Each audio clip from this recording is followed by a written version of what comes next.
Hello and welcome to this lesson on objectivity and values in sociology.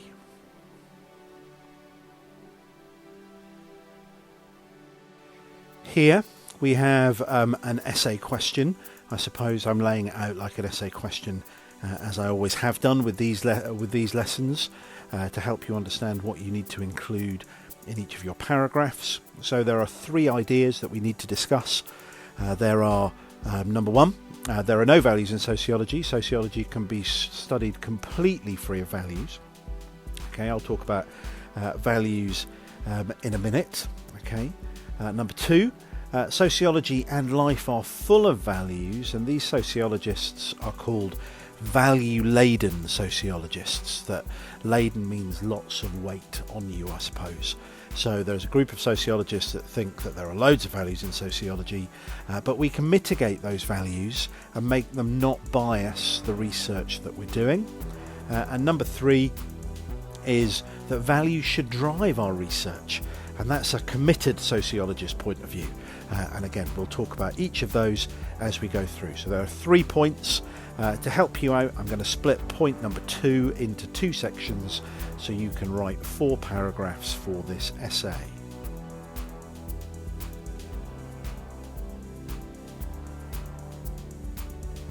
Point number 1.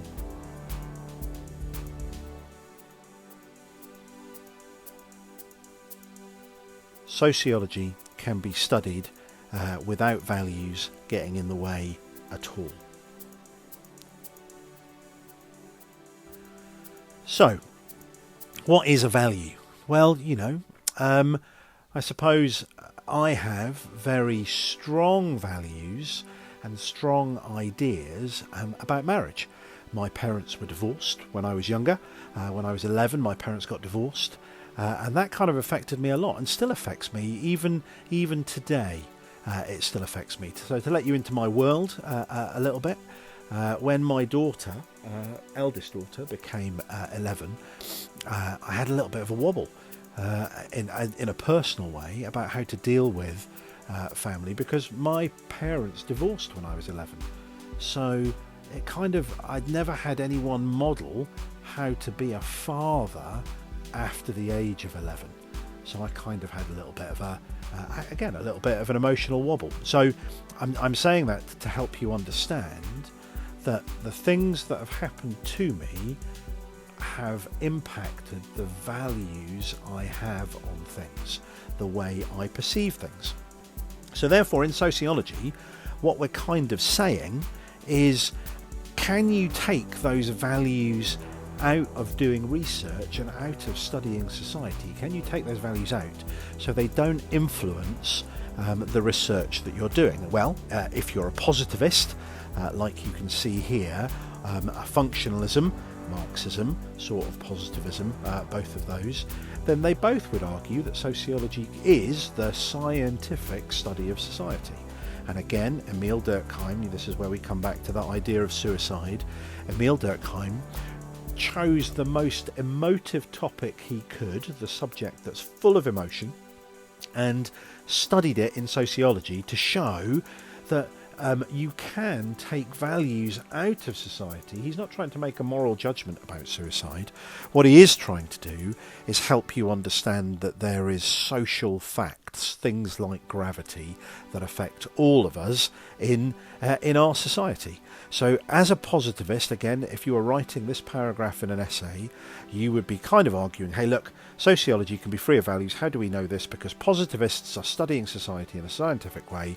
People like Emile Durkheim have done this study on suicide, explained the study on suicide and what's going on in that study. You don't have to go into bonkers detail, but maybe have a little chat about anomic suicide and what's going on there, and social facts, regulation, integration. And that kind of will help you put forward an argument that sociology can be studied in a value-free way. Marxists, very similar. Karl Marx is just studying society. He thinks that it is an absolute fact that you are completely ruled by capitalists. and it's capitalism that is the problem. He thinks he can prove that in a scientific way, and if we got rid of the exploitation that is capitalism, our society would be a better place. So again, both functionalists and Marxists are having a similar scientific study of society. Positivism, science, sociology is a science, positivism, sociology can be studied in a value-free way. Idea number 2. Sociology is full of values, society is full of values, your head is full of values, my head is full of values, and therefore it shapes how we see the world. Again, going back to my argument that I had with you in the last lesson, I support Derby County, therefore I think that Derby County is the best football team in the world. I don't have any evidence for that. They're probably about 30th best team in Britain if I looked at it scientifically, but in my head Derby County are the best because I have values inside my head that shape it. I don't know if you play Championship Manager, but whenever I play Championship Manager, then I can't play any other team but Derby County. It feels wrong and almost dishonest playing another team if I'm playing Championship Manager. If you don't do football, don't worry about it. It doesn't really matter. I'm just making a point. These sociologists here want to minimise the impact of values. So I'm going to split this idea up into 2 sections, part A and part B. So, Full of Values part A is really a conversation about Max Weber. Yeah, he's the main sociologist here, and he's the one that we need to have in our brain. So first of all, he would argue that what I want to research and how I'm allowed to research is absolutely shaped by values. We would argue in today's world that you can't do that Milgram electric shock study because it's wrong. It upsets people. It's lying to people. Yeah. If you are covert and not telling people what's what, that's wrong again, and that's lying to people. So values guide what you can research and how you research things. He then goes on to say, well, actually, data collection, the collecting of data, standing out in front of college, counting cars going by, handing out questionnaires and collecting in those questionnaires, no values in that whatsoever, so that can be vaguely scientific. But then he goes on to say, well, okay, when you interpret that data, yeah, then your values are going to come through. Are you a glass is half full person, or are you a glass is half empty person? Yeah, it's exactly the same. The glass has half the amount of water in it. But how you see things... I was listening to a Stephen Fry YouTube thing the other day, and he was saying, they've done a huge study on this in America, that positive people live longer. And positive people, optimistic people, get better from diseases quicker. That's really interesting. Yeah. So your internal values might actually make you a healthier or a more sickly person. That's really interesting. Okay. But how I interpret that, other people might read that data, or other people might go read that and come up with a completely different conclusion because of their values. So how you interpret data, how I see that data, is shaped by values. Yeah. So Boris Johnson at the moment is waxing lyrical, and I suppose Donald Trump is waxing lyrical about how well we've done at fighting the coronavirus. I'm not sure if I agree with them. I'm looking at the same data, I'm looking at the same kind of things, yeah, but I'm coming up with a different conclusion. Yeah, so therefore my values are different to Boris's values, which are very different to flipping Donald Trump's values, and therefore they would shape how I perceive the world around me. So Max Weber is saying that there are values in that. Okay, and then society, how society shapes how I see the data. Yeah, there are going to be some things in our society that we like, and there are going to be some things in our society that we don't like. I'm really interested in this Black Lives Matter situation. Yeah. And I'm really interested in the people that say all lives matter. Well, I don't. Again, obviously, all lives matter. Yeah, but it does seem to me that the BAME community in Britain gets the rough end of the stick. they're more likely to be in prison, they're more likely to be poor, they're more likely not to do very well in the education system. There's an issue there that needs to be addressed. So we need to make people aware of Black Lives Matter. And lots of us who are white like myself live in white areas with mainly white friends and don't really think about this issue, because for us it's not an issue because we're part of the white privilege. Yeah. So therefore, my values as a white person in Britain shapes how I see things.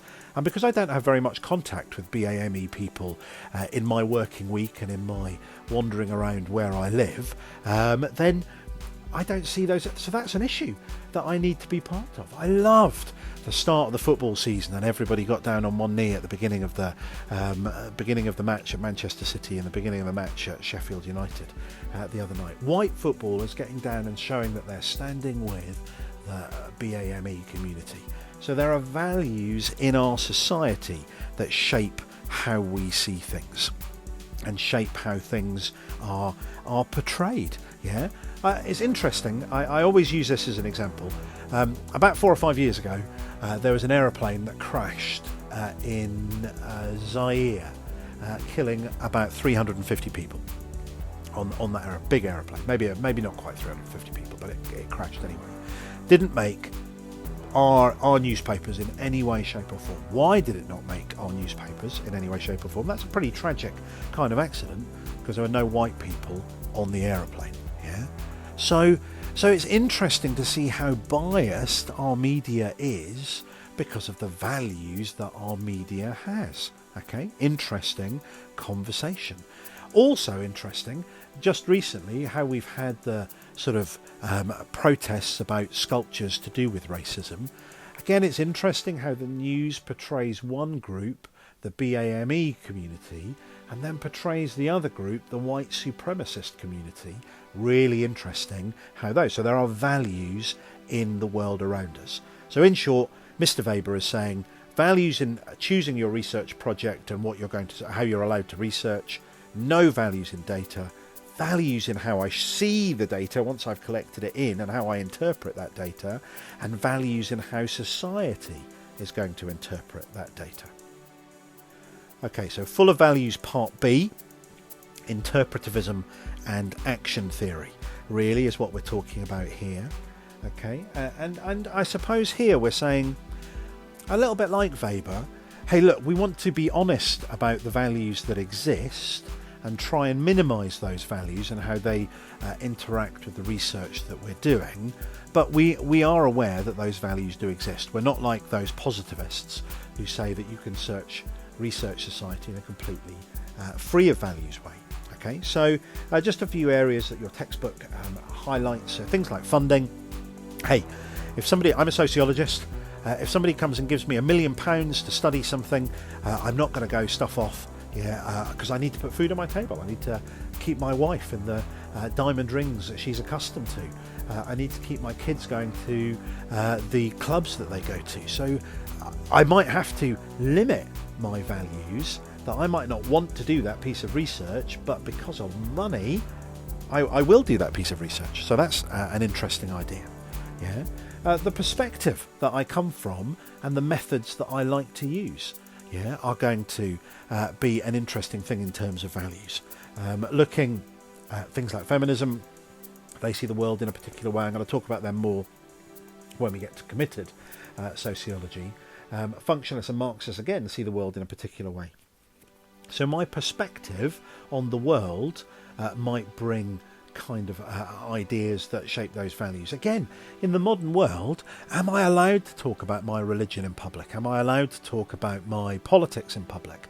Am I allowed to? Well, if I do those things, then maybe I don't get work. And hey, I need work. So my perspective might need to take a little bit of a back seat. Okay. Objectivity and relativism. Yeah. How objective am I allowed to be? And am I going to want to be? So again, if somebody's funding me to do something, so if the oil, let's say BP, an oil company, is funding me to do a piece of research, am I going to turn around to them and go, actually, oil's really bad? Yeah, and then my piece of research proves that oil is really bad. Am I going to do that? Am I allowed to be that objective? If I do that, will I get any other work? Again, it's that kind of thing that money is so important that we need to be aware of those kind of things. So your textbook kind of says here that different groups in culture and individuals, including sociologists, have different views as to what is true. Each sees the world in their own way, through their own perspective. And when I'm thinking about this, I'm thinking of Cortez.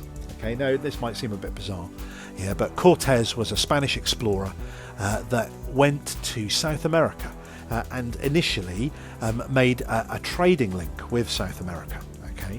So got off the ships, burnt his own ships so his people wouldn't want to go home and they'd be committed to the journey. So kind of an extreme kind of guy. But when he met the tribes, the Incas, they took him to their most sacred place to show how beautiful and amazing their culture was. They wanted to take him to the most, because they thought he was a really special kind of guy. So they took him to the place where they sacrificed human beings. Inca tradition, one young woman would be sacrificed every year to, and go willingly, the woman would go willingly to be sacrificed every year, so that the whole city, tribe, would be well fed and the crops would go well and the rains would happen, and that was their religious belief. So the Inca rulers took Cortez up to the place where the sacrifice happened, dry blood on the altar, lots of really kind of gory images and sort of sculptures all the way around the room. And when Cortez walked into that space, because Cortez is a good Catholic boy, he saw hell where the people there saw heaven. So really different in terms of really interesting and different way in which perceiving exactly the same thing. The Incas saw that place as being an amazingly sacred and beautiful place. Cortez, the Spanish explorer, saw it as a vision of hell. And so Cortez sought to wipe out the Incas because he thought they were all demon possessed and all of that kind of stuff, and did a very effective job of doing that. But it's just an example of how different people see and saw different things. So relativism is a very interesting topic and a very interesting set of ideas. It means, I suppose, if we look at, again, your textbook, postmodernists take a relativistic view of knowledge. They reject the idea that any one account of the social world is superior to any other. There is no such thing as truth. Everything is relative to me as an individual. And if that is true, how can you do research? Really interesting. Hopefully that's helped. Idea number 3. So here, the final idea is committed sociology, and really what we're talking about here is Marxists, feminists and postmodernists. And here we're definitely saying that values should motivate your research, and values should shape everything about. What's the point in getting up if you don't get shaped by these values? So if I'm a Marxist, then I see the world that capitalism is wrong. So therefore my research is going to want to prove that capitalism is wrong. You're never going to get a Marxist that says capitalism is a good thing. From a feminist point of view, you need to, again, the world is patriarchal, male dominated. You're never going to get a feminist that says men are good. And postmodernists, there is no truth, there is no reality. So really what we're saying here is that from a committed point of view, sociology and the study of society is about values, and those values should motivate you and they should shape you, because let's face it, from all three of those points of view, maybe not so much postmodernism but definitely Marxism and feminism, there is an idea that society is broken and we need to fix it, that the little people are being overlooked and need help and support, and these Marxists and feminists are trying to give the people who have no power and no voice some power and some voice. So therefore it's really important that your values do shape your research. So when you're writing this paragraph in your essay, it'd be good to take a couple of examples of that. Why did Anne Oakley do the work that she does? Why did Sue Sharp do the work that she does? Yeah? Why did Karl Marx do the work that he does, and were they motivated by their values? And if you can bring that into the paragraph, you will get excellent marks. Hopefully this has helped you. Hopefully these kind of lessons support your learning, and there is only one more to go before the summer holidays. Woo!